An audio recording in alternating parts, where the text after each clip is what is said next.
Hi, my name is Dr. Ranjit Verghese. I'm a pediatric orthopedic surgeon here in the Department of Pediatric Orthopedics at Johns Hopkins. I'm also the director of orthopedics at Kennedy Krieger Institute. I love children, and that's probably one of the big reasons why I'm in this field. They are the best patients in many ways. They're lovely to treat.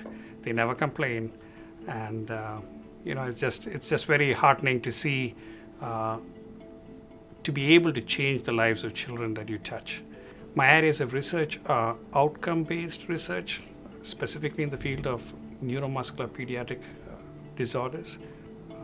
I have a strong interest in gait analysis and looking at gait analysis in terms of improving outcomes in children with cerebral palsy.